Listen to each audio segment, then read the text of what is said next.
Hey everyone, welcome to Boss Run. I'm your host Billy Hoosh, and let's talk video games. There's a lot of news, unfortunately, the trajectory of the industry this year has been a lot of doom and gloom. And all right, the first matter of business is that a historic bombshell was dropped from Team Sony earlier this week. Now, if you thought that the rising costs of consoles and the $110 base price of GTA 6 was bad, Sony just officially put an expiration date on physical media. Yes, if you've seen other shows that I've done on this channel, you know I have been a big hero supporter for physical media, mainly with 4K discs for film. However, in a post on the official PlayStation blog, Sid Schumann confirmed that starting in January 2028, Sony will completely producing physical game discs for all new PlayStation releases. So let that sink in for a second. From that day forward, every single new game launching on a PlayStation console, whether it's from first-party Naughty Dog or third-party title from EA or Ubisoft, will exist only as digital files. If you go to a physical retail store like GameStop or Best Buy or Walmart to buy a new release, you aren't walking out with a disc. You are walking out with a plastic box containing a piece of cardboard with a digital download code on it. So if we thought that GTA 6 was going to be the first game with the higher price point, it wasn't just that. It was the first non-physical release disc, code in a box. So now Sony's official PR spin on this is exactly what you expect. They're calling it a natural direction to align with shifting consumer habits. And look, the data does back them up to a certain point. Digital sales accounted for nearly 80% of full game purchases last year. Plus, Rockstar already laid the groundwork last week when they announced that GTA 6 physical editions wouldn't contain a disc. But let's strip away the corporate phrasing. This isn't just about convenience. This is a deliberate platform-led ecosystem play designed to do three things. One, to cut manufacturing and distribution costs, completely obliterate the used game and resale market, and lock 100% of software revenue strictly through the digital PlayStation Store front. So, yeah, that's... And I have thoughts about this we'll talk about at the end, but I just want to get through all this. So the industry's blowback has been immediate and incredibly loud. Game preservation groups like I Am 8-Bit came out saying they're profoundly disappointed, pointing out that physical discs are the only thing keeping older games from vanishing into thin air when licensing agreements expire. I would argue piracy does that. And the internet. Well, the internet did what it does best. Brands like KFC's and Domino's Pizza have spent the last 48 hours publicly mocking Sony on social media, with KFC Spain joking that they are sunsetting physical chicken to offer food in a fake PMG format with paid sauce DLC. Now, the only slight silver lining here is a follow-up clarification from GameFile. Sony confirmed to publishing partners that if a game releases before the January 2028 deadline, publishers will still be allowed to reorder and reprint physical discs for those legacy titles. So your existing collection isn't turning into a paperweight overnight. But the writing is officially on the wall. The move pretty much guarantees that the inevitable PlayStation 6 is going to ship as a completely digital-only box. The era of trading games with your friends, buying cheap used copies down the line, or actually owning the physical plastic artifact of your favorite game has an official end date. Yeah, this is crazy news. If you've been following the leaks about the PlayStation 6, and like you have to understand at this point, the PlayStation 6 has been designed for a year now before its inevitable release, like either 2028 or probably late 2027 will be announced, and it's coming out 2028. The leaks, and these are credible leaks because they're coming from the actual component manufacturers that are getting the contracts for constructing the system. Essentially, the leaks are from AMD.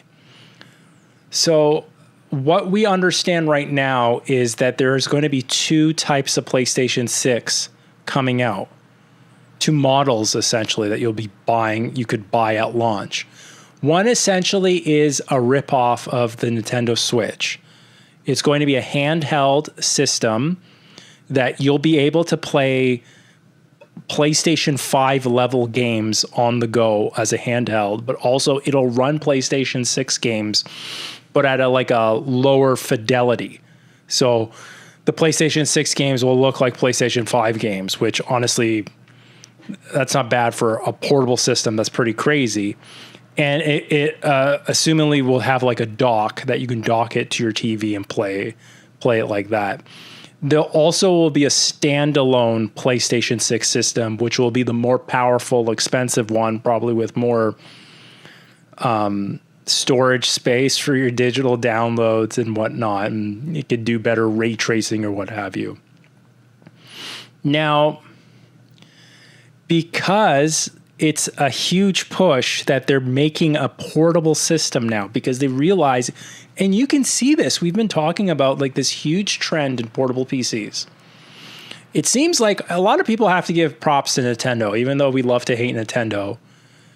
They do innovate. They change the industry, and everyone just like follows and makes it more, I guess, palatable to different parts of the market. So like with the idea of the Switch, if we didn't have the Switch, we wouldn't have a Steam Deck. If we didn't have a Steam Deck, we wouldn't have all these millions of portable PC gaming PCs that are popping up now. And that's led to the PlayStation making a PlayStation 6 that's just a dedicated handheld. So you got to think, if it's a handheld system, and Sony's been like deep into this subscription-based, like they followed Xbox down the rabbit hole of the Game Pass with like their different tiers of subscriptions where you get all these games, new and old. And they're hoping that everyone has built up these like false digital catalogs, these digital libraries. And I call them false because you can only play them if you're like subscribed. I mean, of course, if you bought digital games, you still own those rights to those games to be able to play them on the next system. But Sony's like subscription system, they keep getting you every month to claim these games that like you just keep hoarding in a backlog that you can play whenever you want, as long as you continue your membership. So getting everyone to buy digital and getting people deep into these digital memberships, like these Netflix of gaming, really does lock down that position of having all digital, especially if you're locked to like a wireless, like a portable system that obviously is not going to have a disk drive to it. But then being able to download and stream all the games that you've accumulated in your Sony library, that makes it very sticky. That makes you want to stay with that platform. Like you'll already have all these games collected in the Sony ecosystem from like PlayStation 1 up to PlayStation 5. You'll feel like it's a no-brainer to just buy a portable PlayStation 6. You're stuck. You're stuck in it. Which I mean, that makes sense as a strategy. Also, you got to think about, they probably can see, like, at this point, they probably have an idea of how expensive these systems will be because of the cost of RAM and storage prices due to AI. And typically, consoles have been subsidized by the console maker. So like when you buy a PlayStation or an Xbox, usually it's like $50 to $100 off the actual, like they're losing money selling it to you. Because they make money in the back end from the games. So when you like buy a game, they get like 30% or 20% cut from each game that's sold on their platform. Now that margin goes way up when you have to cut out like a physical retailer. So if the store, Walmart or whatever, GameStop doesn't have to make a cut for putting it on their shelf and people buying it and then processing the sales and all that, and it's all just bought digitally directly, that's a bigger profit margin, and that's a better way for Sony or whoever to be able to recoup the cost if they are indeed going to need to subsidize the system more so, because it's going to be really expensive and out of the mass market's hands. So I can see that this decision going in now, especially after like Xbox's CEO said that RAM prices are probably $5,000 by the time of 2027 or whatever. Whenever they're buying, like they'll be buying, like if they're releasing the systems in 2028, they're probably like locking down the contracts and actually buying the RAM and the SSD space now at these prices, at these high adjustment prices. So they understand like how much that system's going to cost. So I can see this being a way of trying to mitigate the high cost, but it also kind of sucks. I mean, like I have a huge library of not PlayStation 1 games, but PlayStation 2 games, 3 games, 4 games, and 5 games. So what happens to those games? The irony about this is that Sony, along with Philips, they literally co-developed the compact disc format. So they literally made this optical disc format, and that was first placed for like CD-based games. So the original PlayStation in the 90s. So they built the entire empire off of discs, and now they're killing it. And like you have to understand, like Sony isn't just in the business of PlayStation. They're in the business of like Bravia TVs and like Blu-ray discs and everything, film, music, all this stuff. But still, all that stuff has strongly become digital. So it's pretty crazy. But like you have to also understand the risk of an all digital future.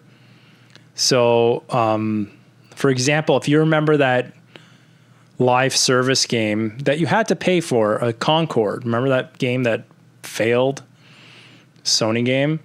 Sony yanked Concord off the servers, and then they like deleted hundreds of legally purchased Studio Canal movies from your libraries. So like you don't own digital stuff at all. It is sitting on a server and on a closed system like a PlayStation, unless you disconnect your PlayStation from the internet before you go to bed, they can yank that stuff off of like your hard drive as well.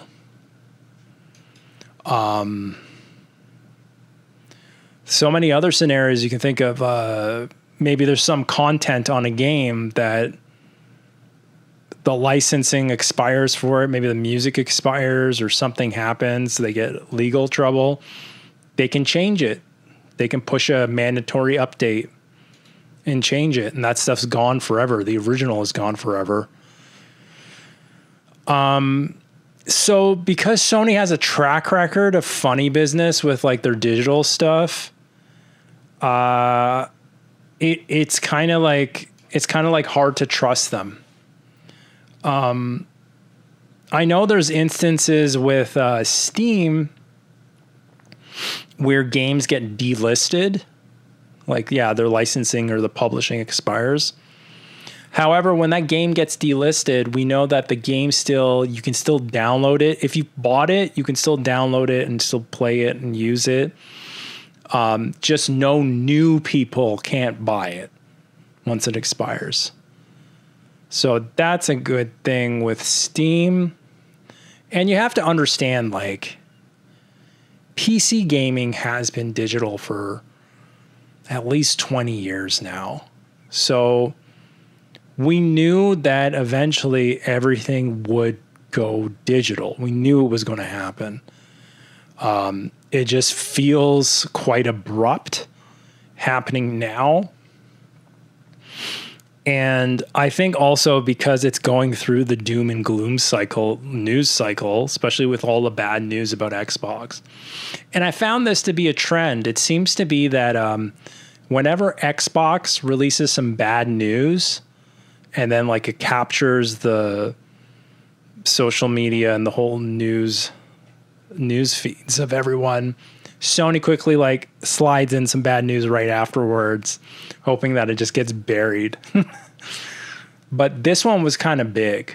Like, I think like just a bold announcement on the PlayStation blog that, hey, January 2028, no more physical games, is pretty brutal. Also seeing the reactions from like I buy physical games. Granted, I did buy GTA 6. I bought it digitally. But like I pre-ordered Wolverine physical. I've got a bunch of pre-orders of physical games, like Nintendo games. I always buy physical.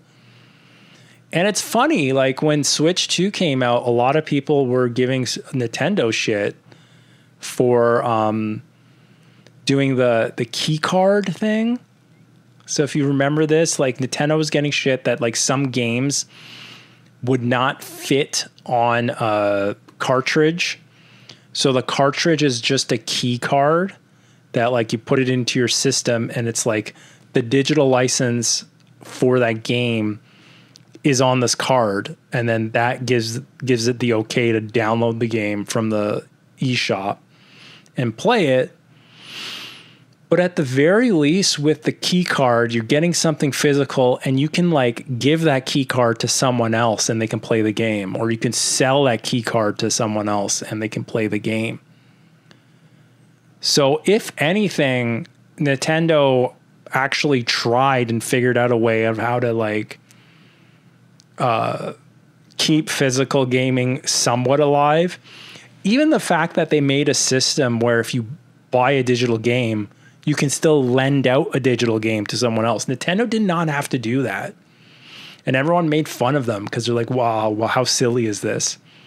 That they made a system that you can lend out a digital game to your friend or family. But, you know, that was probably forward for thinking. It is kind of funny because like now the Switch 2 is like the cheapest system of all the new generation consoles that you can buy, and it's the one that's like preserving physical media more than the other ones. Well, we'll see. I don't know what the next Nintendo system will be like, but yeah, it's pretty crazy. It's pretty crazy that just hearing it officially from Sony that 2028, no more physical games. We're going all digital. And it makes me think like what... It kind of makes me think like, well, what's the point then? So like Steam, in the last like couple of years, I could say that now PC has become my primary platform of choice for gaming, because all my multi-platform games I play on my PC solely because, well, two reasons. One, I have like a really good PC that it's the best place to play if you're thinking about like graphics and performance. It does outperform even my PlayStation 5 Pro. So of course I play that on my computer. However, despite there being no physical releases for the PC, Steam, you can still buy Steam games from third-party retailers legitimately. So there's like company, and it really depends on the publisher. So I think like the publisher, I don't know. I have to do some research. I might be talking out of my ass about this little part of it. I think the publisher posts a game on Steam, and then they're able to generate Steam codes. And then some publishers, actually a lot of Japanese publishers, which I don't know why, but like it seems like Japan, like Japanese publishers like Capcom, Sega, Altus, Sega, and Bandai Namco, they will put a bunch of their Steam keys, even pre-release, on like third-party sites like Green Man Gaming and Fanatical. And you can buy these games even before they come out. You can pre-order games for 20% off, tax-free. Like there's no, like, of course I'm going to like buy my games digitally in that case. And like, yeah, I'm part of the, like, at least I've got like when you buy a game on Steam, it'll run on like lots of games will run on Windows, will run on Steam OS, which would be good if you have a Steam Deck, but also a lot of those games also run on Mac. So I can play those games on my various different systems, and they don't have to be like a Windows PC, which is pretty cool that you can buy like one version and have it running on different stuff. And I can see how Sony's answer to that next gen is, well, you can buy a portable system, buy a PlayStation 6 portable, and then you have a portable way of playing it. And they even teased that out. They said that in a recent, I think it was in the same news release that they said that they're killing physical. They said that their PlayStation 6 will have new ways to play for gamers. And that's like, it's the portable system. We know it leaked.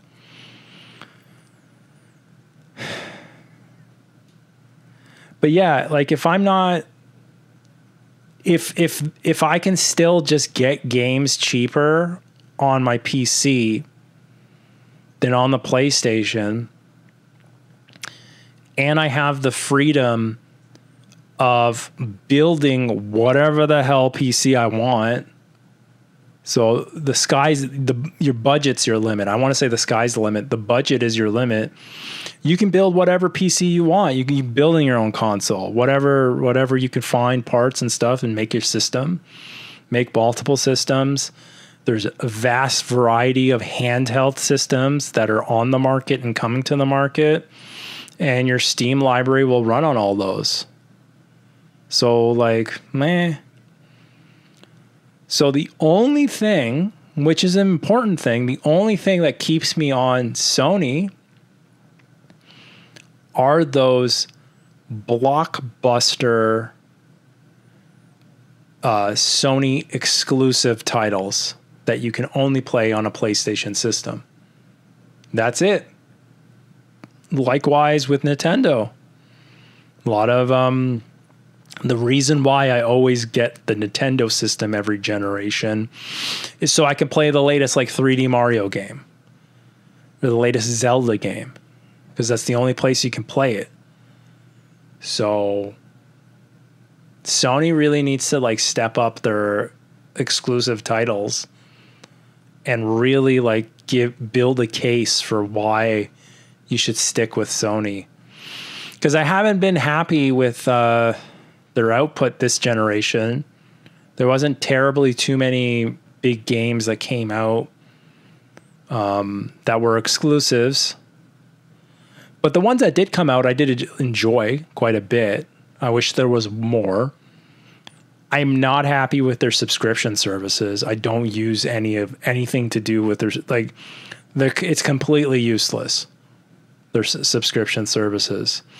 And like, I keep thinking like, okay, I should like, I think by the end of this year, my subscription expires and I have a premium subscription. Going down to the lowest tier. But then again, even going down to the lowest tier, what is that for? Multiplayer. And most multiplayer games, typically a multiplayer game, you want it to come out on every system, every console, every platform, because a multiplayer game lives by its player base. So if most of those games are multi-platform, I'm just going to play it on the PC and it's free to play online on a PC, right? So the only reason would be, I guess I would have to do it for GTA Online. If I want to try out GTA Online, I probably would have to have the lowest tier of PlayStation to be able to like go online and play, which is kind of crappy, right? It's like they're holding you hostage. Kind of sucks. So yeah, it kind of like dampers, and I don't know, you know, like I'm sure in the end people don't care. And I think the vocal majority is older gamers.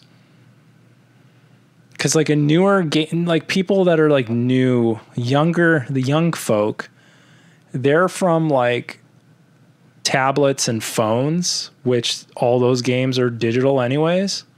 They're all free to play games. So I don't think they would see the difference because they're just used to every game to be like digital. And it is nice. It is nice, like not having to go to a store or wait for a delivery person to bring you a piece of plastic. And then like the install, like I remember the last couple of games installing on the PlayStation takes forever. Whereas a digital game, it just like miraculously appears on your system overnight. It's ready to go on release date. So there are definitely nice things about that too. And also just like having lots of junk, like having all those discs piling up and like having shelves of discs and stuff like that. It is kind of like meh. Whereas all the digital stuff is on your system, on your very expensive hard drive. So like, I don't know. I don't know what to think of it. We knew it was going to happen. And it just feels like Sony just like ripped the Band-Aid off. Even though it's like over a year away. Yeah, times are changing. There is quite a bit of backlash, so I wonder if Sony will do anything. Like, I guess you could like, they could have like an external hard drive, external disk drive that you like plug in USB to your digital system and then are able to play games off of that. I'm sure they don't want that because that sounds like an attack vector for piracy, right? That just sounds like that being able to like, yeah. There's no reason why someone can't like flash the firmware of a disk drive and then like you can just put like burnt copies or like whatever, emulate that disk drive and then like play pirated games. I'm sure if they do that, they know that that's going to be like a way someone's going to hack the PlayStation 6. So I don't know. If they announced it this early, I can see them just staying like firm on that decision. But yeah, and then like part of me is like I've got like all these games just in like Rubbermaid boxes just in the basement rotting away. For what? What am I going to do? Donate them to a museum?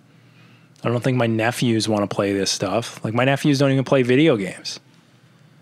So, I don't know.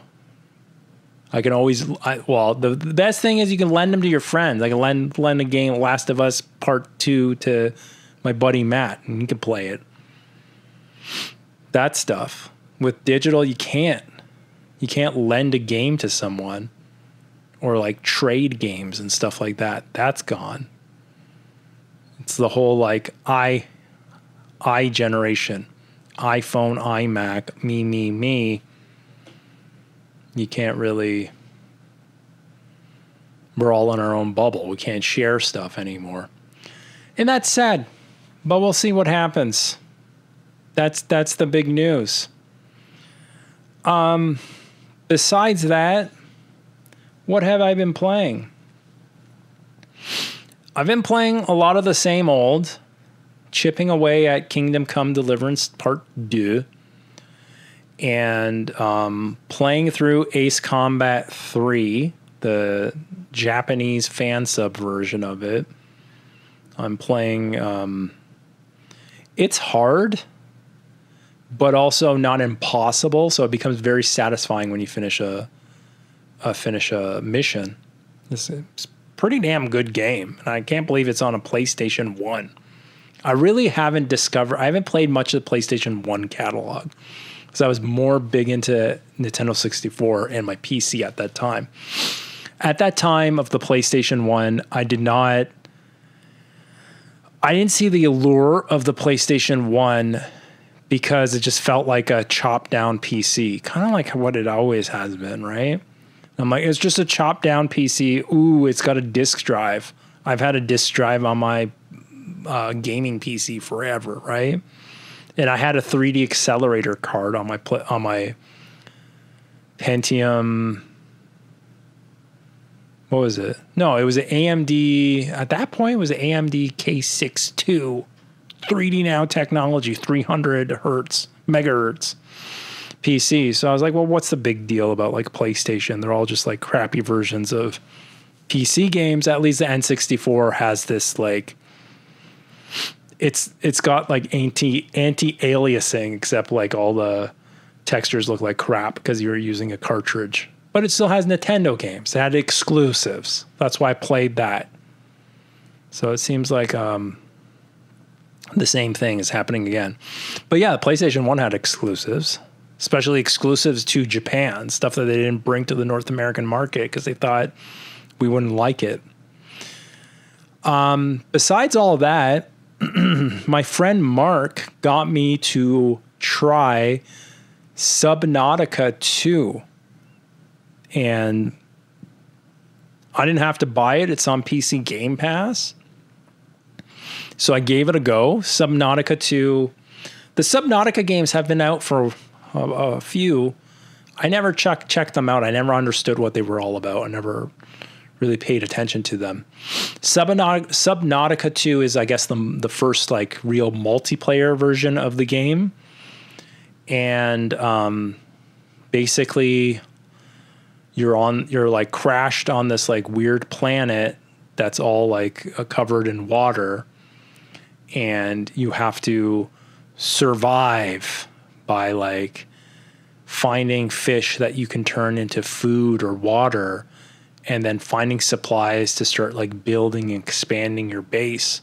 And you can work together with other people online, and it's pretty cool.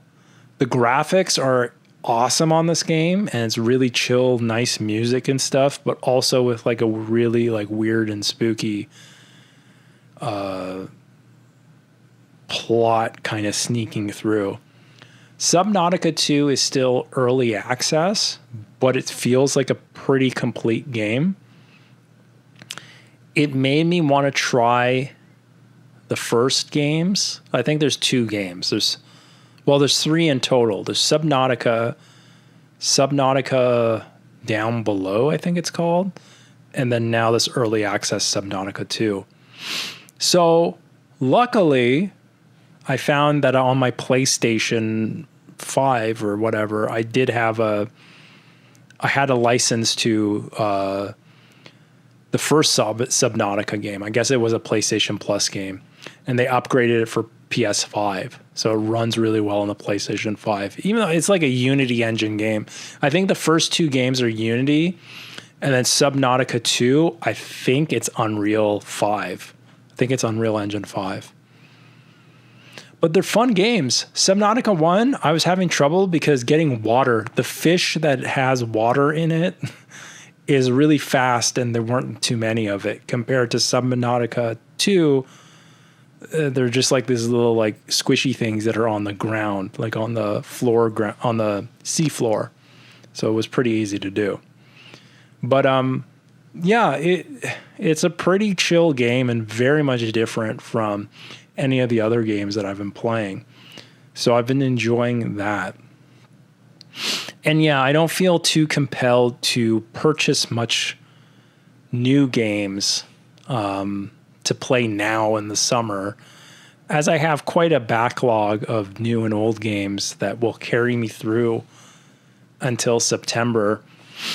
However, I guess the next new game that's coming out soon, like I think in 2 or 3 weeks, I think it comes out on the 29th of this month of July, is the Halo campaign Evolved. So it's the first Halo games remaster of the single player campaign, but it also has the full co-op, and I think it's like 4-player co-op. I'm not too sure. And that's a PC Game Pass game, so I'm not going to be paying for that. Well, yeah, I'm not going to be paying for that. I have the subscription for it. So it's been pretty good. There are still quite too many games coming out starting in September and then every month until the end of the year. And I'm prepared for that. I'm curious of what my work schedule will be like for me to be able to crush through these games. But it should be very, very, very fun. And I'm really looking forward to that. There's good times coming ahead. So maybe a little bit of this extra time of not playing games 24/7 will be devoted to things like yard work, which I have some that I need to accomplish. But on that note, I want to wish you guys a wonderful rest of your week. And hopefully next week I won't have too much doom and gloom to share with you guys. Anyways, stay positive and keep playing video games. Take care.